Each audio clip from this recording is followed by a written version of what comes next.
Hello, greetings, and welcome back to Space Engineers, our sandbox game about engineering, construction, exploration, and survival. Now in Update 1.207 with Apex Survival, or just Survival now. I wanted to begin a survival game that would emulate the vanilla experience for a new Space Engineers player, and still be challenging to myself. So, all the DLC is out. We're going to emulate the Keen public server settings with a few modifications to increase the difficulty. Solar radiation intensity to heavy, meteor activity to Armageddon, and food consumption rate to fast. These will be the big ones for us. Increasing the encounter rate should keep us engaged with the locals. These temporary containers are too good, so they're out. We can increase the difficulty and add some mods as we go, but this should be sufficient for now. Let's begin with these settings. Mars. A medium difficulty planet characterized by its rocky desert landscape, deep trenches, steep hills, and prominent Olympus Mons volcano. It's visually identifiable in space by its rusty red color and its small light blue moon, Europa, which orbits alongside it. Its flat terrain and lack of vegetation make it ideal for using rovers. The planet's environment, while barren, with sparse boulders and ore veins, provides a suitable canvas for exploration and engineering projects. It's always cold on the vacant surface. Storms can wreak havoc with our navigation and heave debris in our direction. The frequent storms are not only inhospitable to our survival, but to anything resembling flora or fauna. We're on our own to secure food sources quickly in a world where nothing lives. In an unwelcoming world with limited supplies, I must leverage every resource at my disposal to keep myself alive. Just remember to keep a level head, solve one problem at a time, and keep your equipment working for you. Slow is smooth, smooth is fast. So let's begin with an action blitz. First, I need to get my bearings so I can travel in the correct direction. Navigation through astral bodies is a good fallback, but I've got known polar coordinates to guide me on an equatorial path. Next, I need to get my survival kit working for me immediately. It can process stone into ingots, and ingots into components to build essential blocks for my survival. Okay, handbrake enabled. Let's get out and get to work. The respawn rover is very generous with the components it is comprised of, and the ingots the survival kit begins with in its inventory. We need to salvage components from the rover with the grinder, then we can progress through the tech tree and get some essential modifications early on. At this stage, I can easily remove the wrong block or damage something I can't repair if I'm careless with the grinder. Much of this side suspension, block rebuild, piston tops, that spare wheel, the parachute hatch, and the ladder are all going to be necessary for our initial builds. The blocks we're looking at appear on the right-hand side of the screen, along with some information about them. We can judge how much longer we have to grind the block by looking at its integrity bar. Toolbar blocks with a plus next to it indicate there are more blocks accessible by scrolling with the middle mouse button wheel to rotate through the extra blocks in the group. Okay, next is the cockpit. That's got 30 bulletproof glass in it. We're probably going to need that for the algae farms later. Okay, tech unlocked. Get the drill and the cargo container on its bar. With the drill block selected, we can place the drill in front of the rover. It's important to know the location of the conveyor parts on both the drill and the cockpit to ensure the blocks are connected correctly. I can use the rover for cover to hide from the sun and prevent as much solar radiation exposure as possible. Use the ghosted image to ensure proper alignment. If the conveyor part's not aligned to the correct size and position, materials will not pass through the conveyor network. We have the option to build blocks in large grid or small grid by pressing the number of the block or R to rotate through sizes. This rover is a small grid vehicle, and we will use fewer components to progress through the tech tree by building small grid blocks. Let's get the rover ready for the drive now. I need stuff for the starting base. I'm going to go with some turbines, basic assembler, basic refinery. I already have a list of all the components for these blocks, so I'm just going to punch each of those in here to make it a little more neat. Otherwise, I could queue up all of these blocks in the build planner and tell my survival kit to build them. The survival kit will process the requests from top left to bottom right.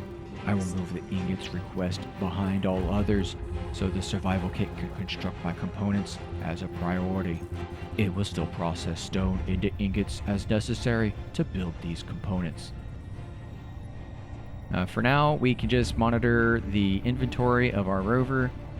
The drill will collect stone as we drive, and the mass of the rover will increase.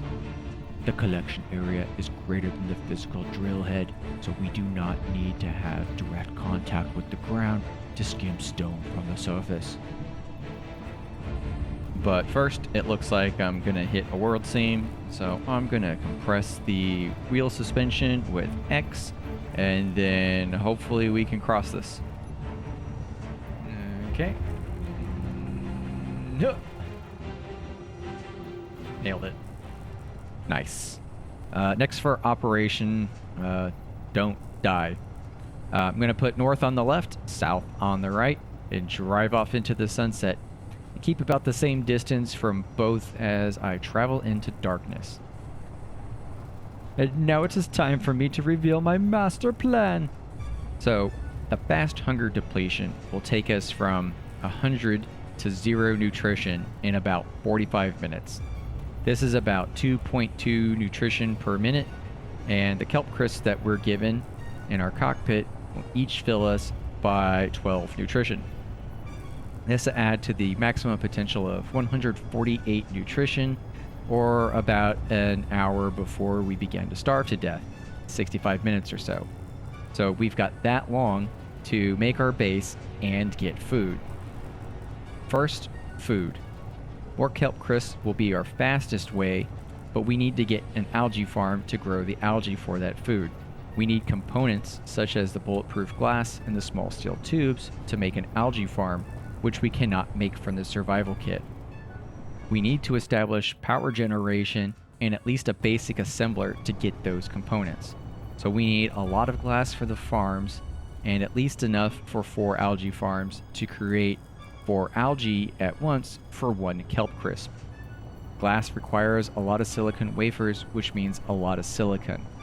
We need a basic refinery to process silicon ore quickly and iron ore endlessly for everything that we need. I need both of these running continuously to get my components for the algae farms operational. All of these have power requirements, hence the 4 wind turbines. I'm sure this process can be completed much faster by getting the basic refinery operational and then processing ores instead of stone. While desirable, the algae farms will still require sunlight to work. So, solar rotation matters for my survival. The game settings I have are default for solar rotation, about 2 hours for 1 day, 1 for day and 1 for night, depending on location. On Mars, this will roughly apply to our situation. Even if I make my base and got some algae farms online, I still need the sun for them to function. That's why I need to drive through the night. If I can travel fast enough for long enough in the direction of the sunrise, I can reduce the time in darkness, build my base without any radiation exposure, and have the sun rise on the algae farms just before my nutrition elapses. That's the plan, at least. Now I just have to travel through the night as fast as I can in a rover over terrain that ranges from nice smooth plains to steep jagged mountains. What could go wrong?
there's no real point in me stopping except to explode.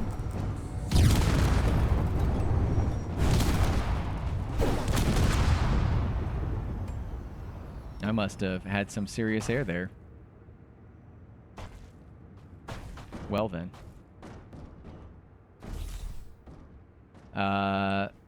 Well, that was a thing. There's still a lot that can go wrong in any survival game. Surface ore deposits will be critical to our survival, notably silicon and iron, to make all of our glass and other components.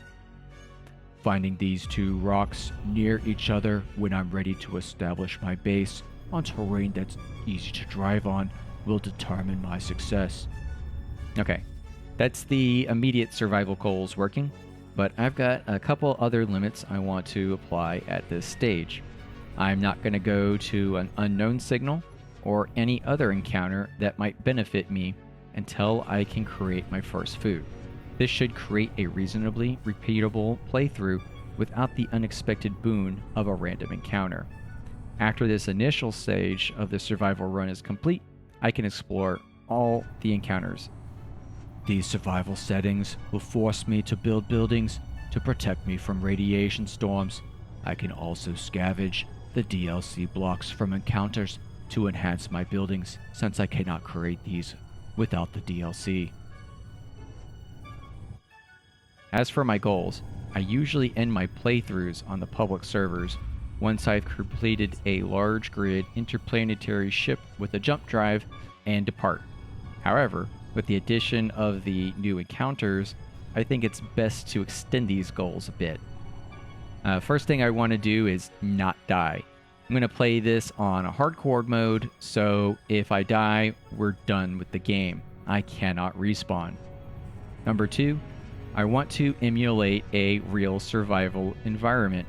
So I'm going to eat in a high oxygen environment. I'm not going to just shove food in my face through the suit, so at least be in a cockpit so I can eat. 3, I want to explore all the encounters possible. This should spur exploration and creation. 4, build large grid buildings and small grid ships only. That way I can kind of keep a sense of scale and not start power scaling too hard with large grid vehicles. 5, task-specific buildings and ships.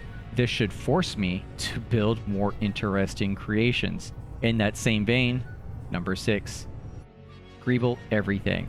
I want to make stuff as detailed as possible with what I have, just as a matter of practice. That way I can have better looking creations and care for them a bit more, similar to a Nuzlocke. 7, scavenge and restore large grid vehicles. I won't build my own large grid vehicles, but anything I find I will restore, and I can ad-lib from them, but I'm not going to create them whole cloth. 8, limit personal flying. Only one primary thrust direction and minimal stabilizing thrusters.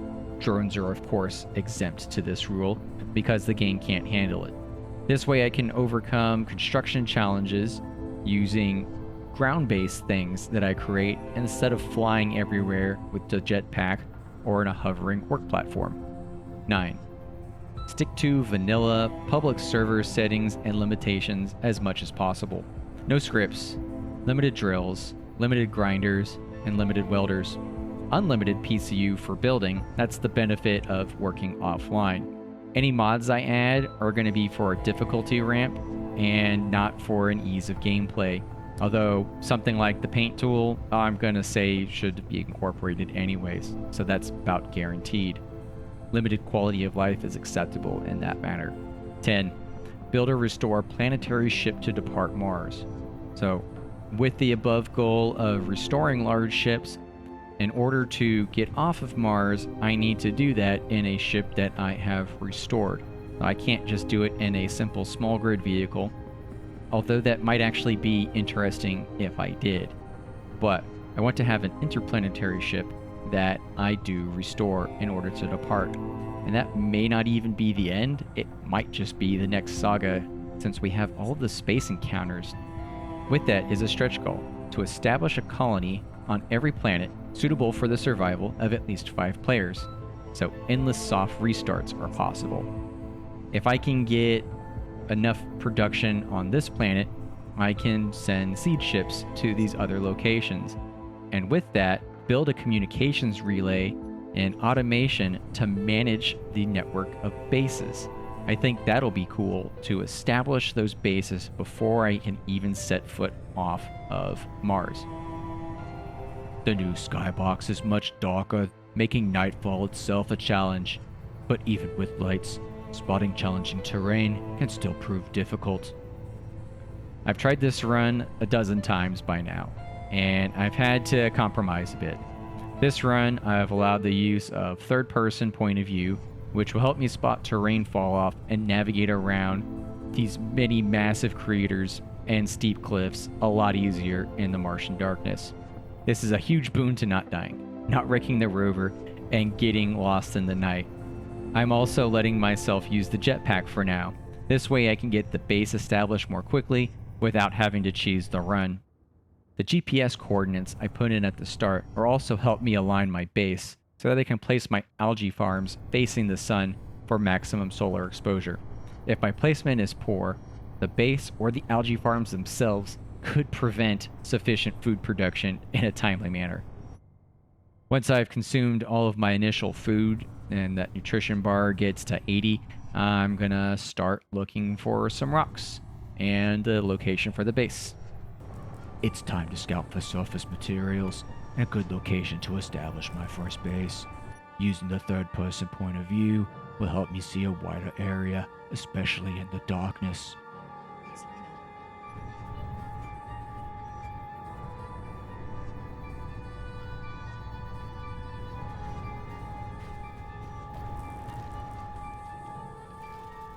Okay, iron. Iron, nice find. I usually try to label my GPS coordinates from a known point, but I've not established my base yet to become that origin point. For now, I'm just going to use the elemental designations for these deposits and use a period to denote for these rocks. Naming conventions can make it easier to locate a GPS from your known list. You can also search for GPS coordinates by name and adjust their color just to make it stand out in your GPS menu. Okay, I need to make a hard call. I've got iron right here and flattish ground. That's 2 of my 3 conditions, so I'm just going to call this camp right now, and hopefully I can find a nearby silicon rock.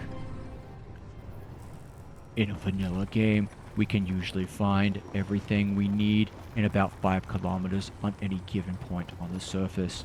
The subsurface deposits are fixed on the planet map, but the surface rock deposits are random.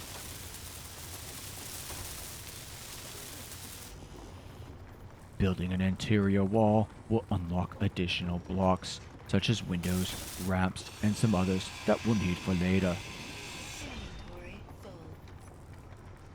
The first block of the starting base is going to be the most critical. It will establish the new grid's direction, and I need it to be facing the sunrise for these algae farms. That looks about right. And a marker for the farm side so we don't get disoriented. And the turbine tower's next. The wind turbines need a fair amount of clearance for optimum power production. They also have deceptively large placement boxes, so I will need to make some extensions from my power tower in order to place them all. Oops.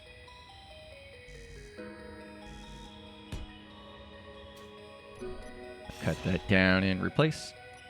I just need some components. I'll dump what I've got in my inventory for now and go back for the rest. Girders and components, and some plates too for this one. I don't need these last 30 plates on these wind turbines, so I can grind off just a bit and use them for later. That's the last of the turbines. Now let's get those algae farms placed. Let's get some space from the base before we put up the algae farms. And I'll just build a connecting spire this way It's easy to get distracted with planning and placing blocks, but when every minute is critical to survival, keeping your infrastructure working for you is imperative. Alright, I'm getting a little ahead of ourselves here. I really need that basic refinery and assembler working for me now, so let's get those online. Our industrial blocks are only available in large grid. A benefit of large grid is that all of the conveyor ports are one size and they allow the passage of all materials through the conveyor network.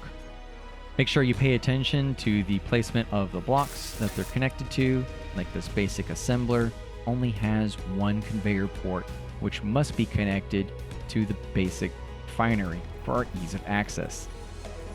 Building more blocks to support our infrastructure will give additional anchors in the ground voxel. This will also add to the look of everything being supported. We can build up our platform blocks here to walk around and start pumping our components and ore into these basic industry blocks.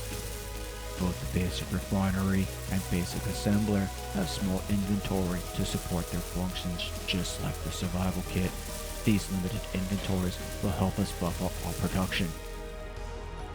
Need so much iron. That's why I'm so grateful I just stopped right next to this iron rock here. It's probably the one thing I need the most. The rover can collect much faster than I can with a hand tool, so using a piece of equipment is just going to be a lot faster. Unfortunately, I do have to offload it by hand, which is going to be time consuming and limit my abilities. Let's get a bit more tech from this rover. With the conveyor, I can now make connectors. I also need to get the rover re-engaged with this rock here. The drill's already cleared out what it was in range with. Yeah, look at that mass skyrocket. It's nearly full already. Way faster than what I can do with the hand tool.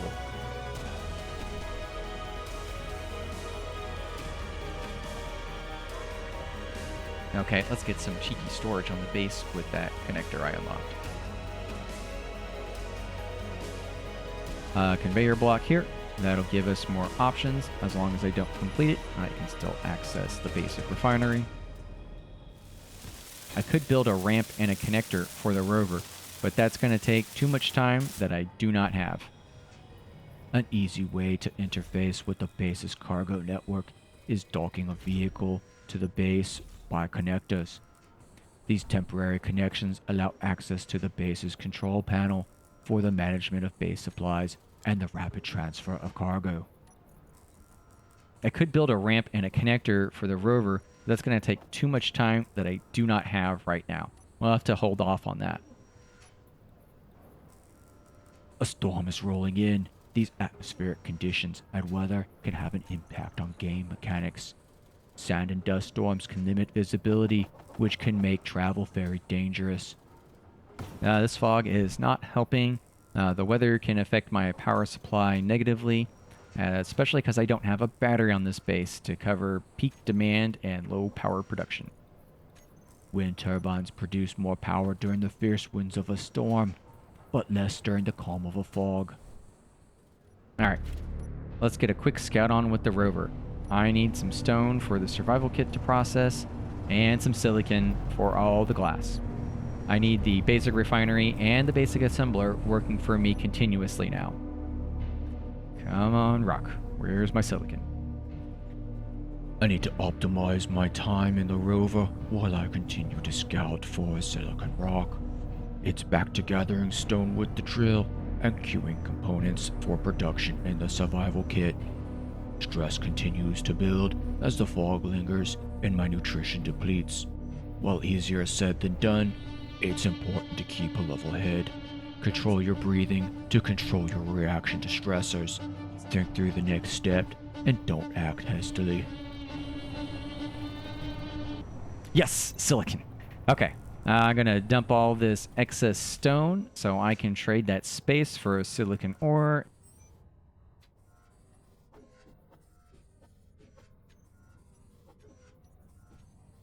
The survival kit can keep processing that stone. I don't need to rip it out of there. It's not interfering with the cargo or the drill. I do need to keep pulling stone out from this rock. It's not pure silicon ore, and I need to maximize what I get on this cargo run. Let's get a full drill and some in the cockpit and some in my inventory. I do need some stone to get me a bit of nickel ingots for components such as motors, but not a super load right now.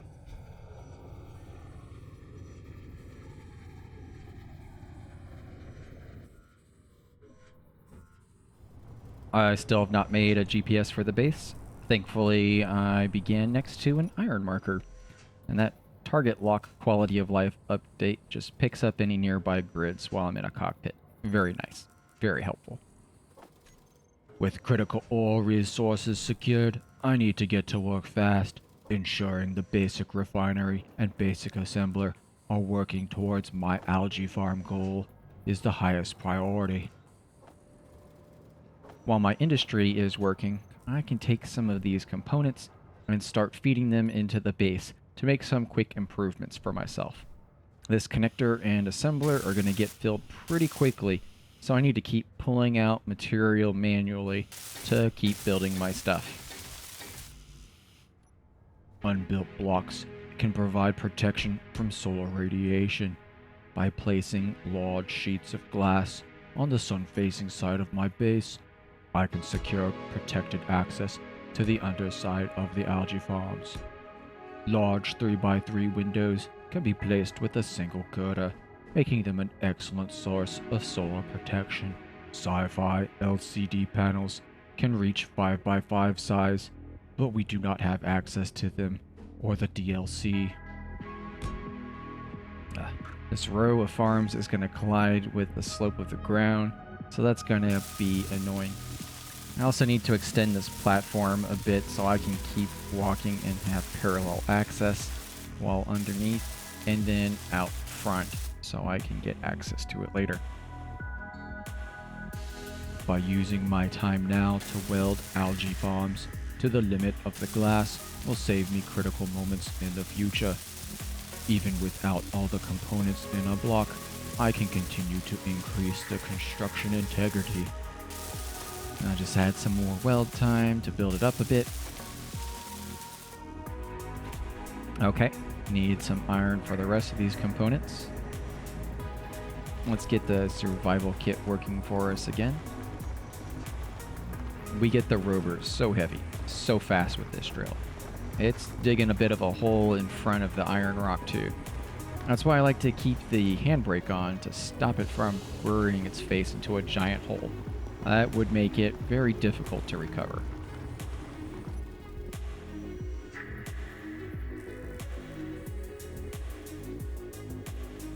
Back to the farms.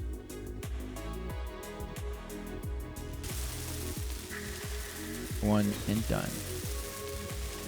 Hunger's already slowing me down. I've got the jetpack to help me around a bit, but it's gonna be dangerous. The jetpack will let me move around quickly, but I can easily strand myself by exhausting the jetpack's hydrogen supply, and then I have to walk back slowly while wasting more time. The sunrise is fast approaching, and my nutrition has dropped below 20. I no longer have the ability to sprint, and my walk speed will continue to slow. I have less than 10 minutes to get the few algae farms online, produce, and consume my first kelp crisp. That is all dependent on sun exposure to produce the algae. Everything is coming into place quickly, but margins for error are slim. A food processor will construct food faster than the survival kit, so I want to get that in place now too. I need these conveyors to feed the food processor, but I'm going to have to leave them incomplete until I get the rest of the conveyor network established.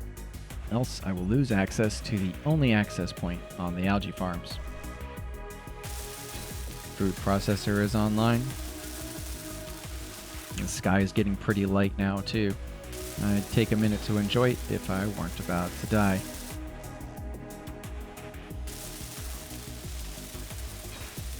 Two farms up. I need to skim some more glass from these farms, but I don't have a lot of time to fuss around with them. Oh yeah, the cockpit has glass. Removing excess bulletproof glass from the algae farms is a simple task. Just take out the material with your grinder, then open your inventory and drop the excess material. Weld back up the block to the functional line and you're good to go. Don't forget to pick up your dropped material so you can use it elsewhere. Let's skim some here.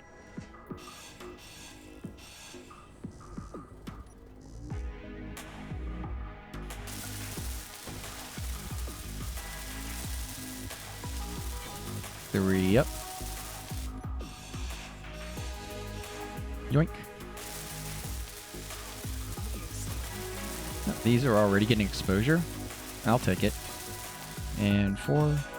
And skim. Need that glass to go. Those are working for me now. And they have exposure, making them algae. Alright, I need to get this food processor cube too.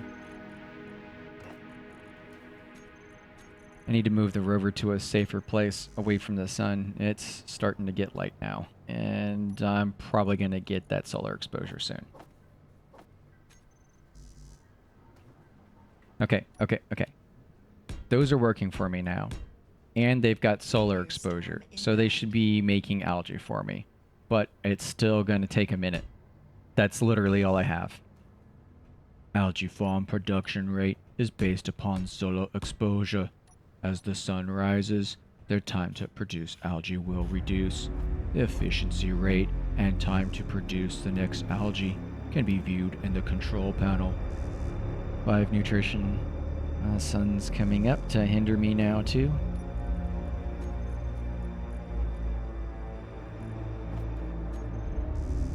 Oof, 7 radiation that fast. Walking is so painfully slow.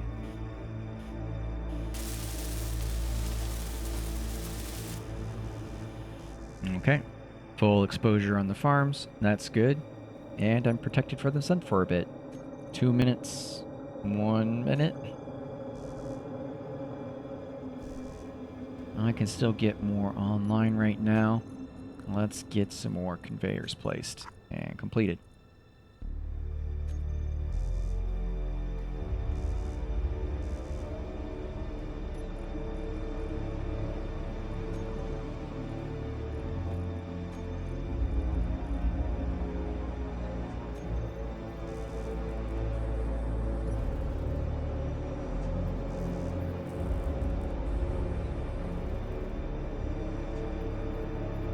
Get me some more conveyors working for safer, faster food.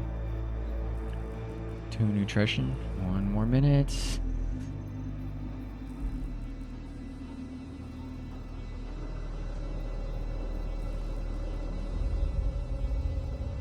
So close.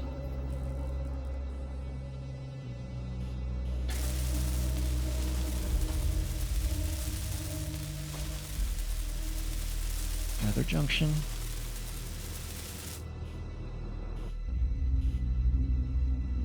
Food for me?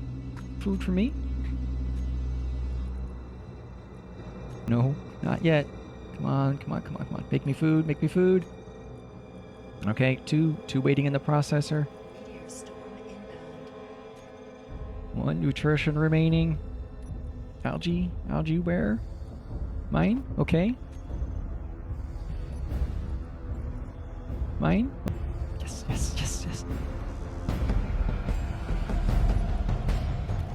Go. Take it. Ow.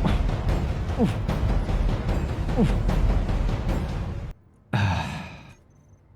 The first kelp crisp.